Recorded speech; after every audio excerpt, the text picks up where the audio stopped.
You're so silly.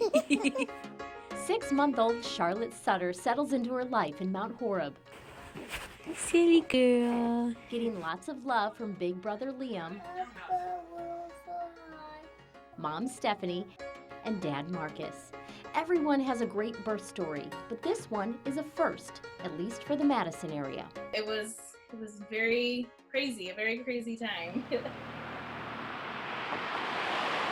Stephanie went into labor 10 weeks early. She and Marcus rushed to Meriter Hospital, and as they checked in, a nurse noticed Marcus was coughing. So I just thought allergies, It was mid-April, less than a month after community spread of coronavirus first started in Dane County, so doctors sent Marcus home. I had to take a moment to compose myself before I could go.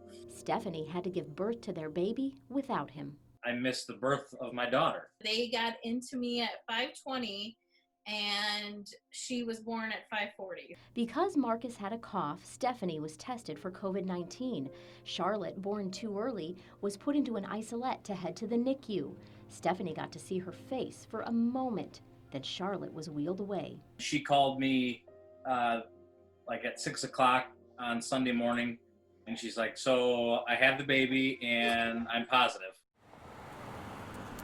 Marcus found out later he was also positive. Like, what do we do next? Doctors were trying to figure that out too. Stephanie was the first mom at Meriter to give birth to a preterm baby and test positive for COVID.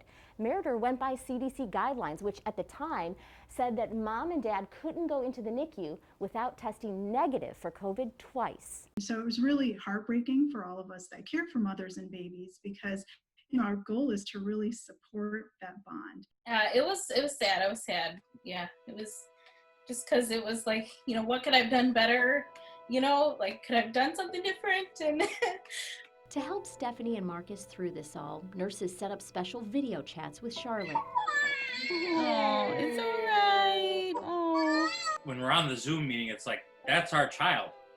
But yet it doesn't seem real. Charlotte thankfully tested negative for COVID, but her mom and dad kept testing positive. And it almost became to the point of when is this going to end?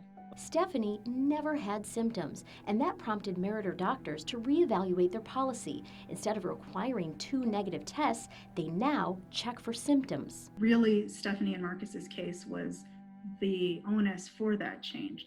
So you squeeze those handles together on the crib there, pull up and then down. Stephanie would finally be able to see her daughter in person 3.5 weeks after she was born and a few days before Mother's Day. Sweet girl. Marcus had to wait until his symptoms went away when Charlotte was 6 weeks old. That's the moment when it became all kind of real.